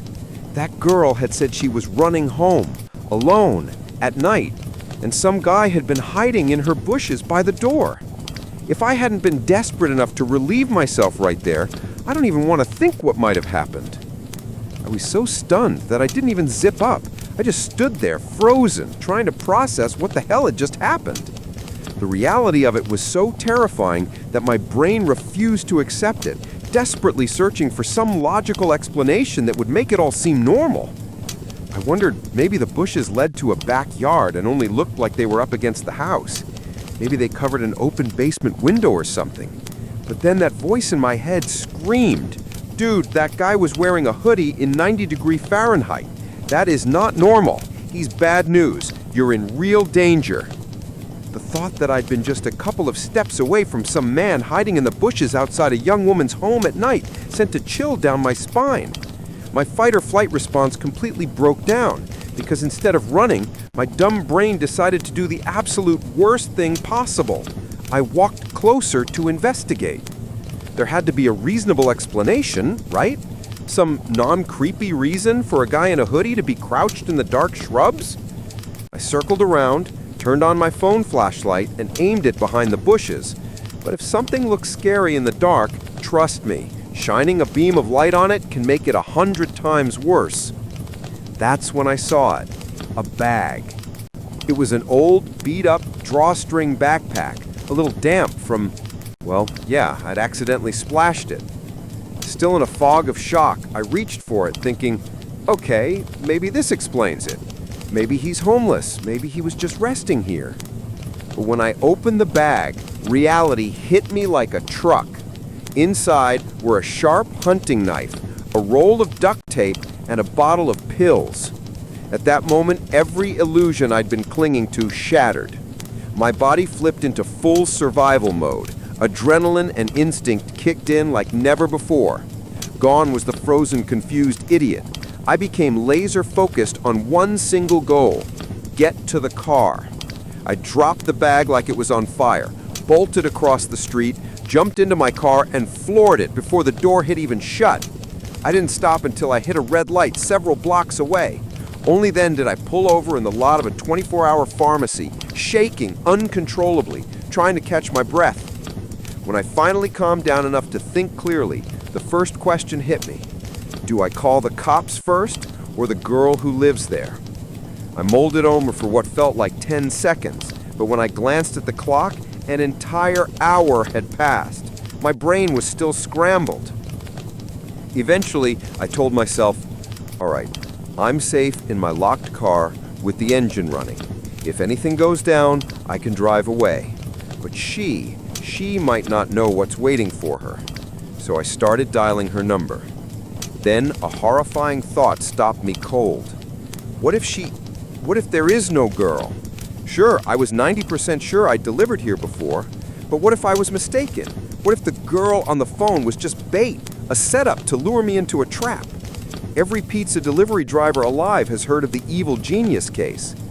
I replayed the phone call in my head. She'd been panting, said she wasn't home, begged me not to leave. The whole thing was weird, way too weird. Nope, can't risk it. Call the cops first. So I dialed 911. The operator was calm, professional, thank God, because by then I was completely falling apart. I kept rambling, tripping over my words, trying to explain 3 different points at once. You have to get there before the girl arrives. He wasn't waiting for me, he was waiting for her. But then again, maybe she doesn't even exist. But I did talk to someone on the phone, so if she is real, you need to find her because she has no idea what's happening. And listen, I only checked part of the bushes. There could be more than one of them. Oh, and you'll know the guy when you see him because, I peed all over him. Not on purpose, just... Long story. Finally, the dispatcher told me to stop talking and just stay on the line. And then, her number popped up on my phone. Incoming call. I couldn't answer without disconnecting 911, so I ignored it. Seconds later, a text came through. Hey, I'm here, but I don't see you. I blurted it out to the operator, and they said the officers were just a couple of minutes away from the address. But my stomach twisted with guilt. Rationally, I knew the odds of her being some kind of scammer were tiny. Much more likely, she was a real girl walking straight into a nightmare. I unmuted the line and said, I'm going back. I can't just sit here. They definitely didn't like that answer, but I had already turned the car around. My heart was pounding out of my chest, and the whole way I was muttering under my breath, shh, fuck. And then I saw her. The lawnmower theft. A guy from a lawn care service stole my lawnmower and disappeared. I occasionally hire local workers through a third-party app to mow my lawn. I've never had any issues, until recently, when I decided to mow it myself and realized the mower was gone. I usually keep it on the back porch. After checking my security footage, I was shocked to see the last guy I'd hired stealing my brand new mower, the one I'd only used twice, and trying to sneak it out through my neighbor's yard. The idiot must have thought my camera had a narrow angle. I reported it to the service, and they confirmed it was theft. They told me I needed to file a police report so they could help track the guy down and recover the mower. Update 1. The company gave me the thief's direct contact. His excuse? He claimed he thought the mower was broken and decided to help me out by removing it as junk, assuming that's why I hired them. Now he says someone stole his trailer with my mower inside it. I'm currently on the phone with the sheriff, filing a report. The sheriff said the amount qualifies as grand theft since it's over $500. He contacted the guy and gave him 24 hours to either return the mower or pay the full cost. Otherwise, it becomes a criminal case and a warrant will be issued for his arrest.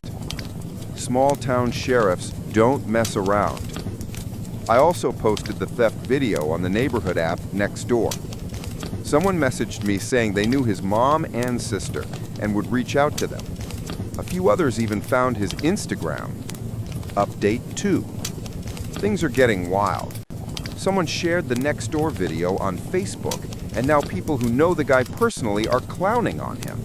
Apparently, he'd been pretending online to be a successful entrepreneur and self-made influencer, and now everyone's tagging him under the stolen mower post.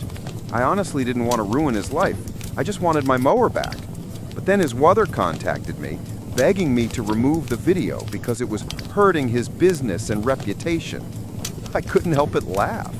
I told her exactly what my next steps were and explained that fixing her son's mess wasn't her responsibility. I sent her the invoice so she could forward it to him. He still had 23 hours left. After that, arrest warrant. Then he deleted all his social media accounts. Every tag turned gray. It's 9:47 p.m. now. I'll call him at 7 a.m. to see what he plans to do. Honestly, I doubt this ends well. Update 3.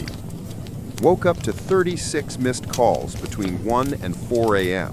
Thank God for Do Not Disturb mode and spam blocking. When I tried calling back, the call went straight to voicemail. Then I tried from my Google Voice number and it went through. So yeah, he blocked my main number. I also spoke to his mom again. She's changed her tune now. Said she's tried reaching him too, but he's ignoring her calls. She finally told me, do what you have to do. He's really about to run from the law over a damned lawnmower. Update 4. Finally reached him through his sister. He said he doesn't have the $579 to replace the mower and asked if I could convince the sheriff to give him 2 weeks to get the money together, which is, by the way, an admission of guilt. I told him to borrow from someone or ask his family because I wasn't dropping the charges. He's got 9 hours left. Tick-tock. Update 5. The sheriff sent a deputy over to inspect the property, take my statement, and collect documents from the app that hired him. Guess what? The deputy ran a background check, and it turns out the guy already has a criminal record in another county for theft. They're done waiting. The warrant's being issued. I don't feel bad for him at all. He dug his own hole, now he can sit in it. Then out of nowhere, I get a message from him using a new number. I took screenshots and forwarded them to the sheriff. Here's what he wrote. Hey man, it's Dushan. You posted that video of me taking your mower. I didn't mean any harm. I thought it didn't work and tried to help myself. Lots of my clients asked me to take old gear off their hands. Yours didn't even start when I tried it. I'm not paying for something you just left in your yard. This is your fault, not mine. And about that sheriff thing, I've got a great lawyer. God's on my side. You act like it's the end of the world, but I'll rise again. Good luck, bro. Yeah, the dude has completely lost it. I stopped responding altogether and forwarded the messages to his mother and sister. He seriously needs help. Then he sent another text. You think this is a joke, man? I don't care about you or the cops. It's all a game to me. People like you always try to bring down guys like me when we're rising up. You'll never understand my hustle. I live this every day. I could buy 10 lawnmowers if I wanted. Yours was trash anyway. Can't even afford a John Deere like a real man. You're a clown. Always will be. That's probably the last update, unless the sheriff tells me he's been arrested. If that happens, I'll post his mugshot. For now, I just bought a new mower, an electric one I can keep inside the house this time. Thanks to everyone for the support. jokes, and laughs. You honestly helped me stay sane through this mess. Final update. The sheriff called.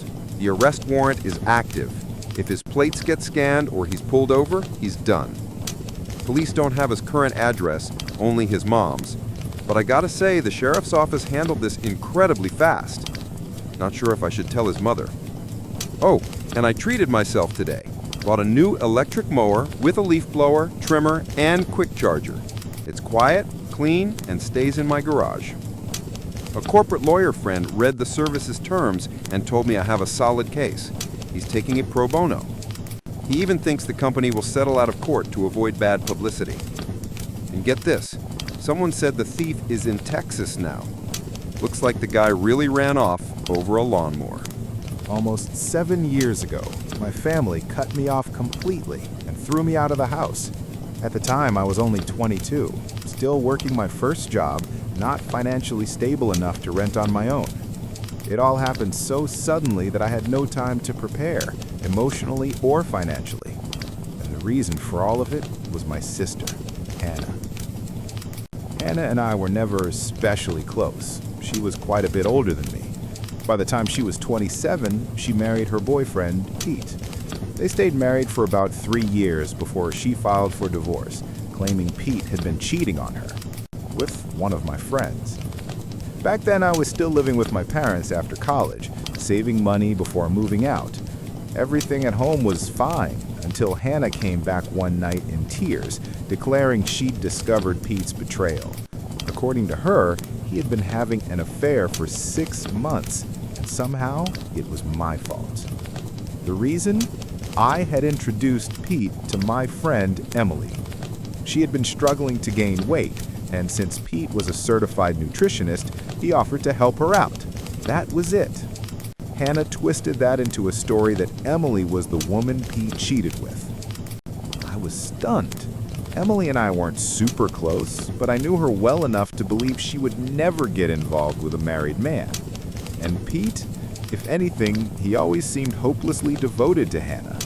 He talked about her constantly, and not once in those 3 years did I see anything suspicious. But none of my doubts mattered. My parents instantly sided with Hannah. They didn't ask for evidence, didn't question anything. They just took her word for it. I can't blame them for choosing their daughter over their son-in-law, but what broke me was how quickly they turned on me. Hannah stormed into the house one day, hysterical, and convinced them that I was to blame for ruining her marriage, simply because I had introduced Pete to Emily. Within minutes, they told me to pack my things and leave. When I begged them to listen, they said if I didn't go on my own, they'd throw me out. And just like that, I lost my home and my family in the same day. I still remember sitting on the curb outside with my bags, crying for an hour before finally calling a friend to let me crash at his place. I tried reaching out to my parents in the days that followed. Calls, texts, visits, nothing worked. They blocked my number. The one time I went to the house, my mom threatened to call the police if I didn't leave. That's when it hit me. They truly believed I was responsible. Looking back, maybe I shouldn't have been surprised. Hannah was always the favorite. I was the unexpected second child, the one who got leftovers while she got the spotlight. As kids, it didn't matter much to me, but I never thought that favoritism would destroy my place in the family entirely. Pete blocked me too. No explanation, no chance to defend myself. And Hannah moved back in with my parents, making it impossible for me to even try talking things out. The only person left who might know the truth was Emily. We weren't close, but I reached out anyway. And when I explained what Hannah had accused me of, she was horrified. She swore nothing ever happened between her and Pete, that their interactions had been strictly professional. To prove it, she even told me about her long-term boyfriend. They were already talking about marriage. She showed me photos of the two of them together. Her explanation made infinitely more sense than anything Hannah had said. Deep down, I already knew Hannah had lied, probably to cover the real reason for the divorce. But without any proof, I was powerless. My family had made up their minds, and I was left alone. Back then, all I wanted was to reconnect with my family. Despite everything they had done to me, I still missed them terribly. But as time passed, I had no choice but to adapt. I found an apartment, poured myself into work, and tried to build a life. Bills had to be paid, and keeping myself busy was the only way I knew how to cope. It wasn't easy. The pain was overwhelming. But slowly, I taught myself to move forward, with or without their support. Years went by, and life began to change for the better. I moved out of that tiny apartment into something much nicer, built a stable career, and just last week, I proposed to the woman I've been dating for 2 years. She said yes. But the real turning point came shortly after my engagement. A few days after my fiancée, Lisa, posted our engagement photos on Instagram and cross-shared them to Facebook, I got an email. Not just any email, but the email that finally explained everything that had happened years ago, complete with proof. It turned out that Lisa, who works as a doctor, had once met Pete, my former brother-in-law, at a medical seminar. They had stayed loosely connected on Facebook. That's how he stumbled across our engagement post. For the first time in years, I was glad the world was so small. Instead of messaging me directly, Pete chose to send an anonymous email. Later, he explained it was because he didn't want to seem awkward. After all, years had passed since the divorce, and he had no desire to look like someone still clinging to the past. He also admitted that since he blocked me back then, it felt strange to just pop back up in my life.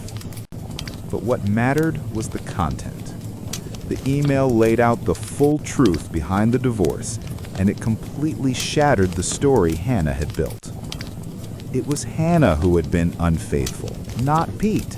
And worse, she had cheated with my friend Frank. At the time, Frank worked as a cashier at the local grocery store. Never in a million years would I have suspected anything between them. They'd been so careful to hide it. But Pete eventually found out. When confronted, Hannah tried to twist the situation, telling Pete that it was my fault.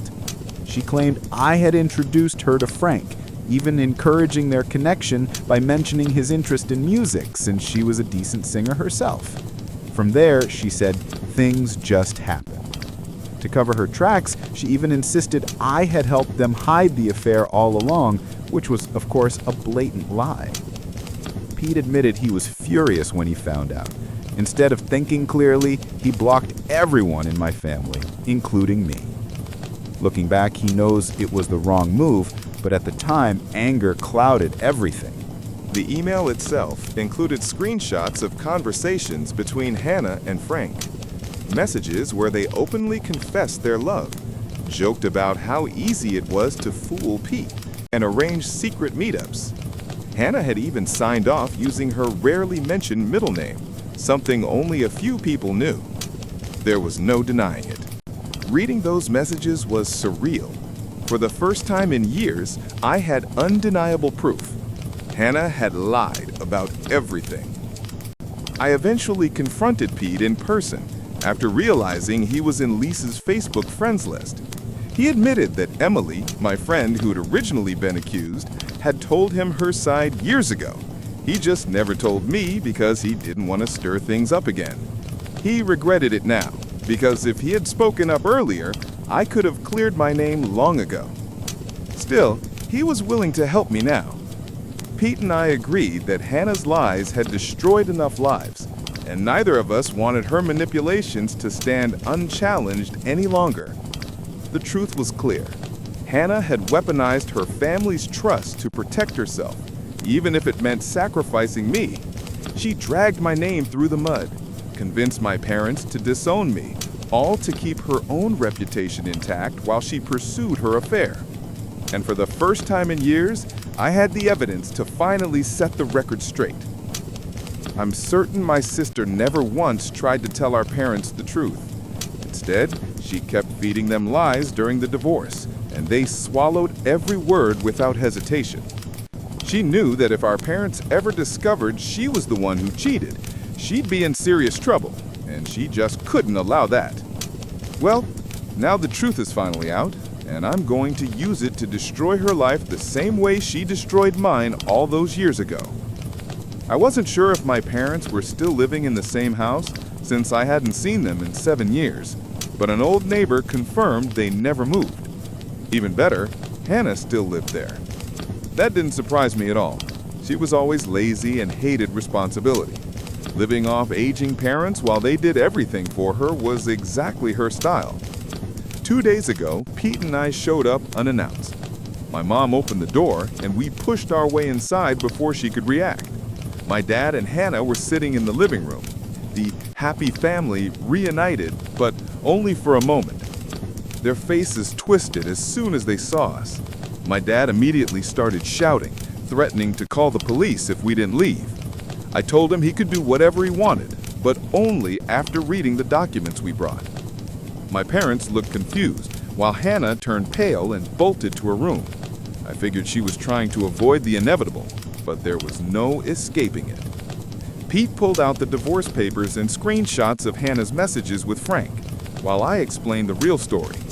Pete also revealed how Hannah had been forced to give up our grandmother's diamond heirloom ring to settle the divorce, since her teacher salary couldn't cover the payout. My parents were stunned. We sat there watching as the drama unfolded. My dad demanded answers from Hannah, but when she tried lying yet again, even with the evidence right in front of her, he'd had enough. He packed her belongings, shoved them into a bag, and kicked her out of the house on the spot. I didn't need to be told twice.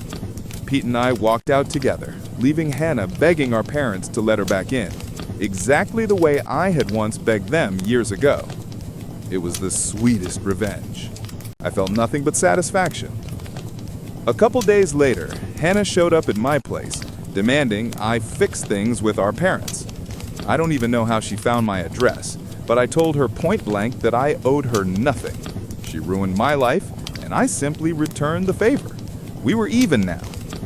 Apparently, she has no pride left, because the moment I said that, she broke down sobbing, calling me a monster. I honestly didn't care. I put on my headphones, turned up the music, and let Lisa keep working peacefully in her office. Eventually, she left, but not before scrawling a message on my door with a marker reminding me that I'm a vengeful monster. To be honest, I don't feel bad about what I did. I don't think I'm the villain here. I didn't lie or scheme like she did. I just exposed the truth. So, am I really the bad guy for ruining my sister's life and getting her kicked out of our parents' home 7 years after she blamed me for her divorce? Drop your thoughts in the comments. Update 1. Hannah didn't stop bothering me. Even after a week, she kept calling non-stop, 14 times in a day. I finally threatened to involve the police, and that made her back off, at least for now. I have no idea how she keeps getting my number after I block her, but apparently she has her friends add me into group calls from different numbers. She's tried guilt-tripping me, saying her teacher salary isn't enough to live on. But I know that's not the real issue. What she really hates is finally having to pay rent, utilities, and groceries herself. And honestly, that's not my problem. As for my parents, they're not much better. They found me on Facebook after seeing Lisa's engagement post. Now they're suddenly interested in being part of my life again. They even hinted that they expect to be invited to my wedding. They still haven't apologized, but somehow think they deserve to show up on one of the most important days of my life. Lisa and I laughed reading their messages because they were so delusional it almost seemed like a bad joke. But in truth, the whole thing is more sad than funny. Update 2. Hannah showed up at my house again, even after I threatened to report her for harassment yesterday. I was getting ready to leave for work, but she stopped me by flopping onto the hood of my car, refusing to move until I spoke with her. It was incredibly annoying, and this time I actually called the police. They took her away while she screamed and cried, trying to paint me as the bad guy. Unfortunately for her, nobody bought it. It took some time to file the official report against her, but as soon as I did, I rushed to work so this incident wouldn't ruin my day. I figured my parents would bail her out since she's their favorite, and I was right. They sent her home and then followed up with a long message telling me I had been too harsh and unfair to them over a mistake they supposedly made almost 10 years ago. It was laughable. Nothing my sister and parents did to me back then could ever be called merciful or fair. No mercy stopped them from literally throwing me out of the house with nowhere to go. So now, I see no reason to offer forgiveness or kindness. I messaged my parents saying that after all these years, they had lost any right to tell me what I can or cannot do, and that they should stop deluding themselves. I haven't blocked them yet, had to check the message first, but I will soon. Hopefully then, I can finally cut that whole family out of my life for good. Update 3. I just got home from work, checked my socials, and saw that my parents sent me another long message. Lisa and I read it together, and I swear it was the funniest thing I've ever seen. These poor people don't realize that nothing they say or do now can hurt me. I just laughed at how pathetic they are. They still think we're a family, and announced they'd taken Hannah back, claiming both of their children deserve a second chance, as if I was ever in the wrong. They expected Lisa and me to visit them for dinner before my wedding to civilly resolve our differences. Too bold of them to assume I'd ever want them anywhere near my wedding. We laughed at their absurd message, and I responded that I had zero interest in any invitations from them. I'm perfectly happy living my life without them, just like I have for the last 7 years. They made it clear long ago that I'm better off without them. I'm grateful it took me so long to realize that. I no longer need them or their so-called forgiveness. They can continue playing happy family with Hannah all they want. I don't care. After sending that last message, I blocked them permanently. That's it. I'm done. I'm sure they'll try to contact me again somehow, but it doesn't matter. Lisa is the only family I need, and I'm happier than I've ever been with just her. My parents and sister never could see past their own noses, and I doubt they ever will. Next time they try to reach out, they'll be talking to my lawyer.